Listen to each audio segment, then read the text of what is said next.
Wenn du noch Probleme hast, dir in der Offensive genug Chancen in EAFC 24 rauszuspielen, dann solltest du unbedingt bei diesem Gefahr aus der Tiefe Passkonzept-Tutorial am Start sein.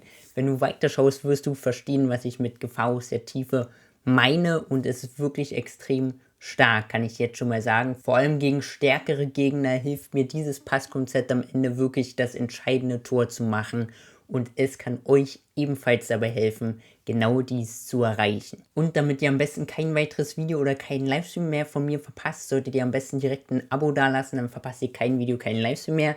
Lasst gerne ein Like da auf dem Video und teilt das Video gern mit anderen, damit mehr Leute von diesem Passkonzept erfahren und in der Offensive besser in EAFC 24 werden. Und wenn ihr mich natürlich mal live in-game und vor allem mit diesem Passkonzept in-game live sehen wollt, dann kommt gerne mal zu meinen Livestreams vorbei. Die Livestream-Zeiten findet ihr immer auf dem YouTube-Community-Tag, im Discord-Server oder auf dem Twitch-Streaming-Plan. Da ich auf YouTube und Twitch streame, lasst wie gesagt am besten hier bei YouTube ein Abo da, als auch ein Follow bei Twitch. Ich würde mich freuen und würde mich freuen, wenn ihr ebenfalls bei den Streams dann vorbeischaut. So, jetzt aber zurück zu unserem Tutorial. Und zwar habe ich 3 Konzepte von Gefahr aus der Tiefe, dieses Passkonzept, bereitgestellt, aber 3 Konzepte, weil es mit 3 verschiedenen Positionen und von unterschiedlichen Spots her ausgeführt werden kann.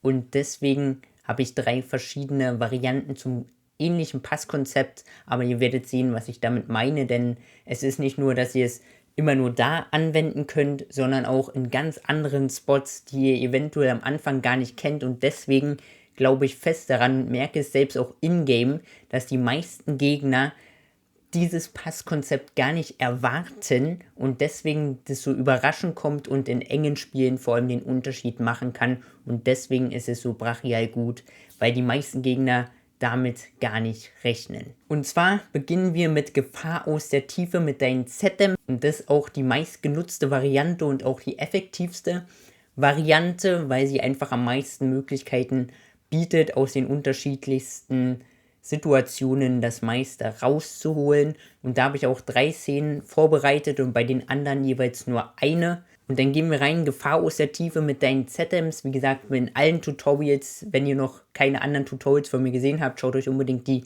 Tutorial-Playlist an, Tipps und Tricks-Playlist.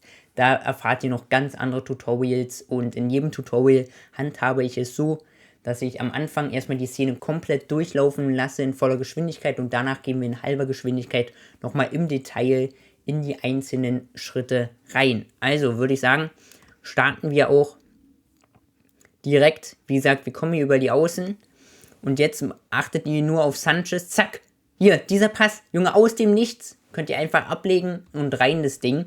Und ihr könnt jetzt selbst mal sagen, wärt ihr hier der verteidigende Spieler gewesen, hättet ihr diesen hohen Steilpass da erwartet? Wahrscheinlich nicht, und deswegen ist es so krass OP und kommt extrem überraschend, und vor allem in engen Spielen, kann ich euch sagen, werden das die entscheidenden Tore oder zumindest die entscheidenden Chancen sein, mit denen ihr dann gewinnen könnt. Und zwar, jetzt versteht ihr auch, warum es Gefahr aus der Tiefe heißt. Und zwar, wir sind hier nämlich mit Sanchez, und in diesem Moment habe ich schon einen L1X-Pass nach unten gespielt.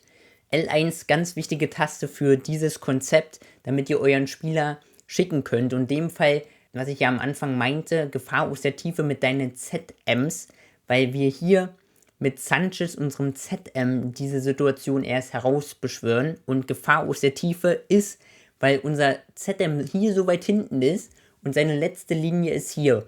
Und die meisten Verteidiger fokussieren sich immer in Richtung des Balles und des ballführenden Spielers, um dort diese untere Hälfte, sage ich mal, verteidigen zu können.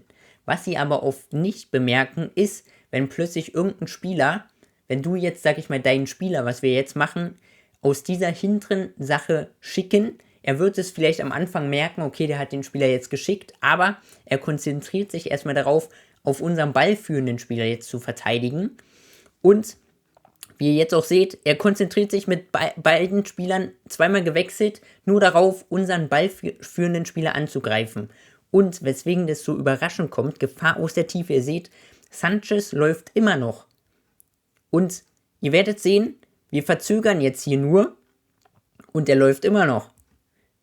So, und er konzentriert sich, wie jetzt, er konzentriert sich immer nur noch darauf, unten unseren Spieler, sag ich mal, zu verteidigen.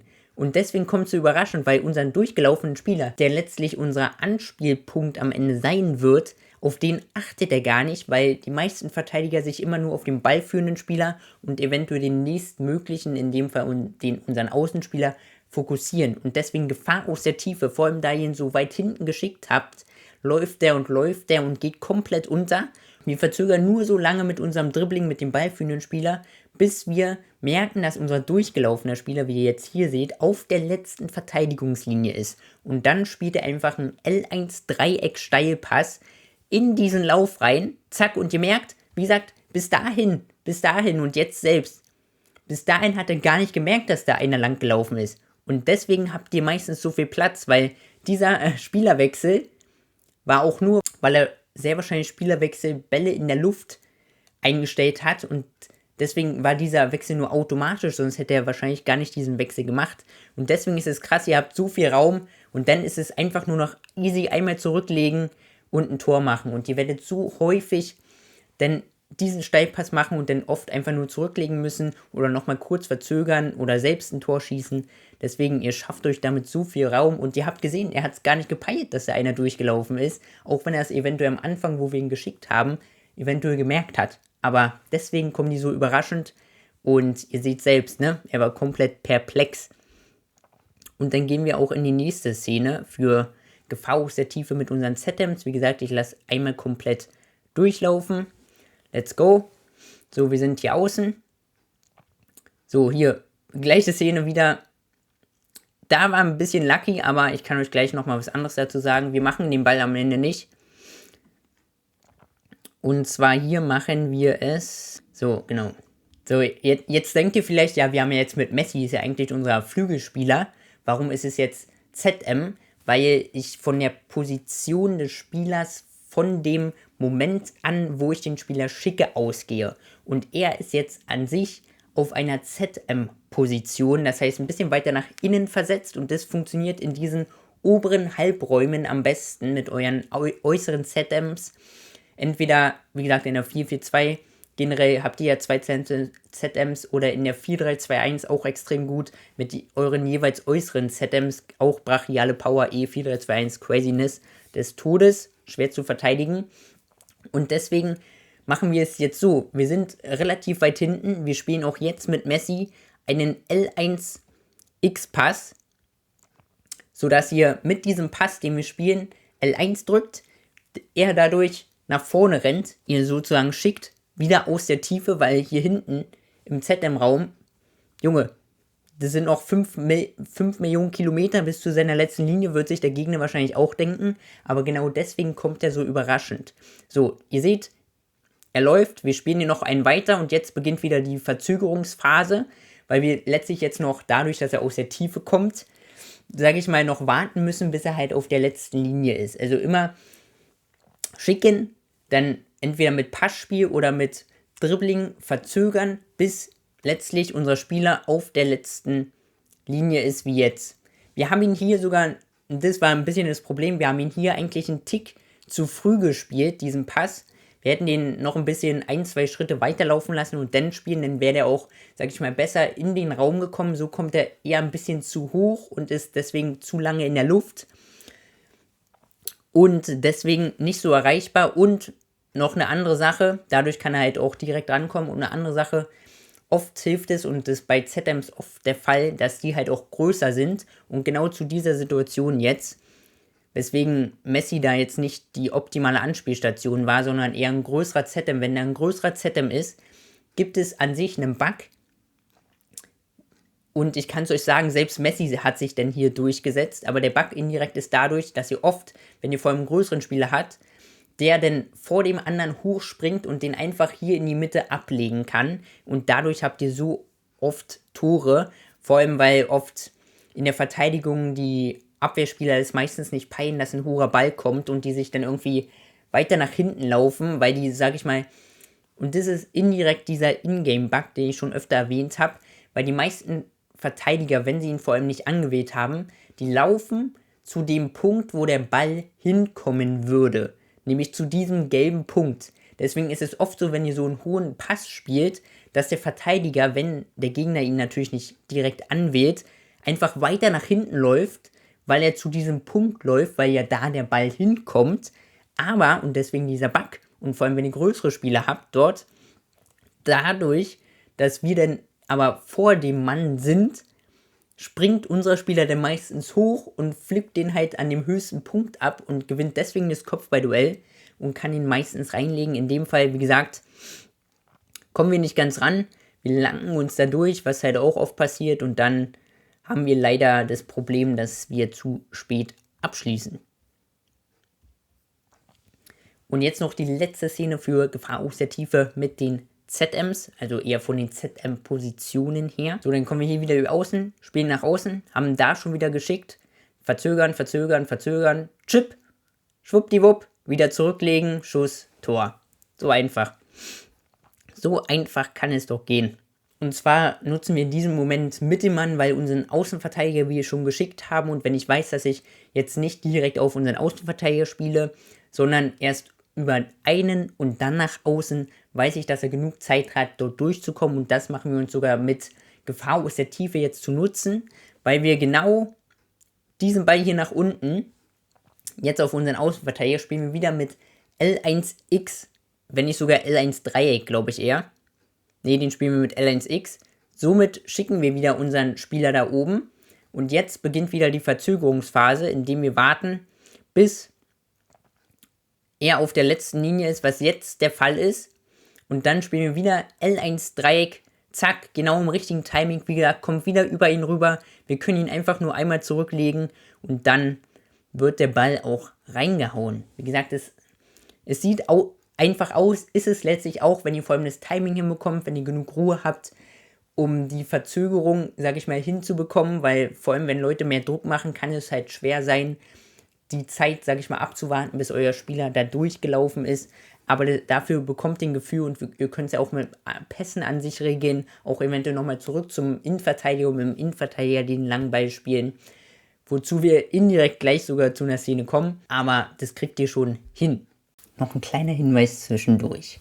Wenn du Lust hast, dich zu FIFA oder anderen Themen in der Community auszutauschen, dann komm unbedingt in den New Age Discord-Server. Dort ist die Core-Basis meines Kanals zum Informationsaustausch. Schau doch vorbei für Updates und sonstige Hinweise. Ich freue mich dort, dich anzutreffen. Also schreib dort rein. So, und jetzt kommen wir zu Gefahr aus der Tiefe mit deinen Außenverteidigern. Und da muss ich sagen, diese Variante, die kommt geisteskrank überraschend. Wirklich geisteskrank überraschend, weil damit rechnet einfach niemand.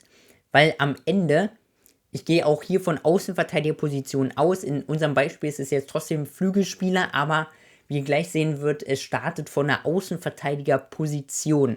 Und wenn ihr das zweimal im Game macht und das Timing richtig hinbekommt, das Timing ist wirklich hier der tricky Part bei diesem Konzept, weil vor allem da ihr dann nochmal mit einem Seitenwechsel oft arbeitet, um die Zeit zu überbrücken, kann es halt sein, dass eventuell dann der Typ schon ins Abseits gelaufen ist und deswegen das Timing nicht hinhaut. Aber wenn das Timing hinhaut, werdet ihr sehen, wie in dieser Szene, wie krass das abgehen kann. Und zwar starten wir mal rein. So, hier beginnt die Szene. Wir schicken jetzt unseren Spieler, spielen Seitenwechsel und Achtung, Leute, Überraschung, Achtung, in 3, 2, 1, wupp. Ein Pass, Leute, von eurem Außenverteidiger indirekt zu eurem Außenverteidiger, einmal rüberlegen, Tor. So eine crazy Sache. Jetzt ehrlich gesagt, wer hat mit diesem Pass da gerechnet? Vor allem, wenn du ein Verteidiger wärst. Wer hatte vor allem diesen oberen Spieler überhaupt auf dem Schirm? Und genau das ist diese Power bei diesem Ding. Und deswegen, das ist noch krasser überraschender als vom ZM aus. Und wir gehen rein, wie das Ganze jetzt überhaupt möglich war. Und zwar nutze ich das Konzept am besten, wenn man schon Seitenwechsel gespielt hat oder wenn du gerade im Aufbau bist und eigentlich über den Außenverteidiger, und am besten funktioniert es auch, wenn du noch mal ein bisschen weiter außen eigentlich stehst. Aber hier hat es auch funktioniert, und dann nutzt ihr einfach indirekt euren Außenverteidiger oder den Spieler, in dem Fall Griezmann, der halt relativ weit hoch ist, und dann in diesem Moment hier schon, wie ihr es aus dem vorigen Konzept auch schon kennt, es beginnt alles gleich. L1X-Pass in dem Fall nach hinten. Griezmann geht steil. Und das ist letztlich unserer Gefahr aus der Tiefe. Und wir starten indirekt am eigenen 16er mit Gefahr aus der Tiefe und ist Gefahr aus der meilenweiten Tiefe sozusagen. Also es geht richtig ab, wie gesagt, und deswegen noch unberechenbarer und noch überraschender, weil wer rechnet, dass wenn wir hier einen schicken, dass er gleich komplett durch ist, ja? Und dann mache ich es oft, weil wir ja wissen, da wir ihn so weit hinten schicken, dass er natürlich lange braucht, bis er auf der letzten Linie der Verteidigung ist, ne? Und deswegen kombiniere ich es am besten so, weil ich gemerkt habe, dass das Timing oft, wenn du es so spielst, extrem gut funktioniert. Und zwar spielen wir den einmal zurück und dann mache ich eigentlich immer einen Seitenwechsel. Erstens, da Seitenwechsel extrem gut in EAFC funktionieren. Und zweitens, was unser Vorteil an sich denn daran ist, dass ihr oft einen Seitenwechsel auf den Außenverteidiger macht und die Mannschaft des Gegners immer krass verschiebt, sodass ihr, wenn ihr den Seitenwechsel gemacht habt, an sich relativ lange noch Zeit habt, bis natürlich ein Gegner wieder auf euch Druck ausüben kann. Und wir brauchen natürlich auch diese Zeit, weil ja unser Spieler steil geht. Natürlich einerseits, wie jetzt, durch den Außenverteidiger, durch den Seitenwechsel haben wir an sich schon ein bisschen Zeit verplempert, deswegen nutze ich es, weil durch den Seitenwechsel, seht ihr hier oben, ist jetzt natürlich hinter meiner Facecam an sich, seht ihr aber, dass Grisi grob schon auf der Mittellinie ist. Und leider sehen wir das Radar jetzt nicht.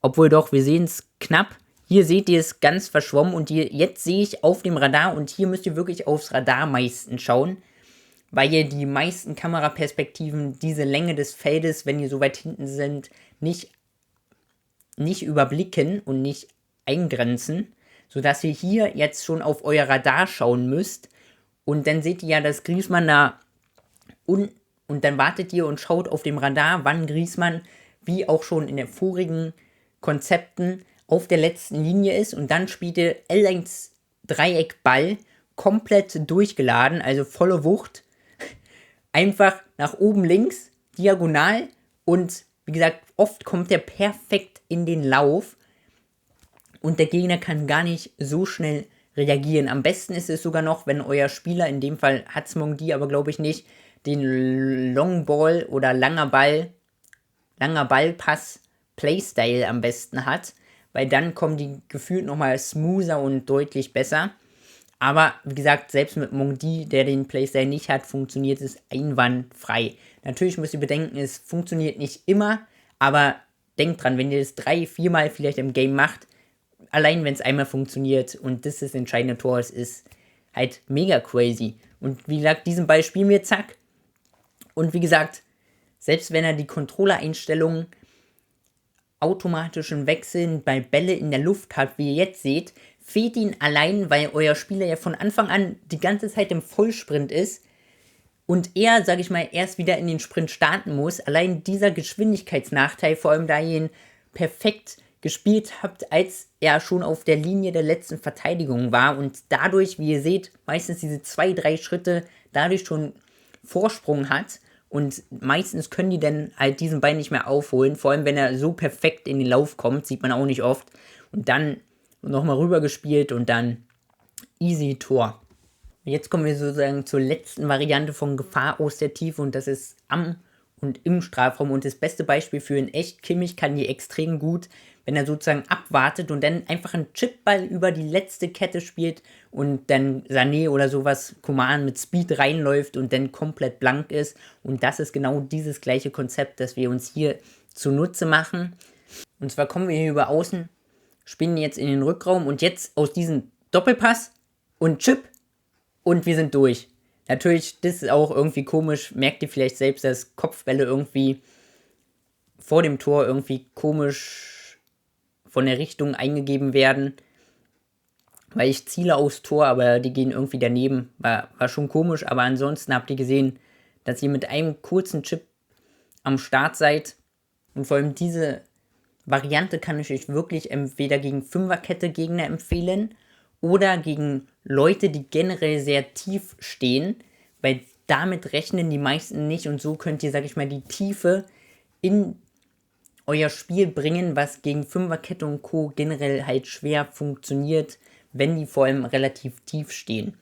Und wie gesagt, dieses Konzept macht ihr, wie gesagt, im und am Strafraum. Am Strafraum beginnt es meistens und endet dann im Strafraum. Und hier spielt ihr meistens mit euren ZMs, deswegen mit 4-3-2-1 mit 3 ZMs oder 4-3-3 funktioniert es oft noch ein bisschen besser, weil dann habt ihr meistens noch einen weiteren ZM, falls ihr das Timing nicht hinbekommt oder er gut Druck ausführen kann, dass ihr eventuell einen Pass und noch einen Pass und dann diesen Chipball spielt, funktioniert auch oft, je nachdem natürlich, wie weit ihr von hinten startet.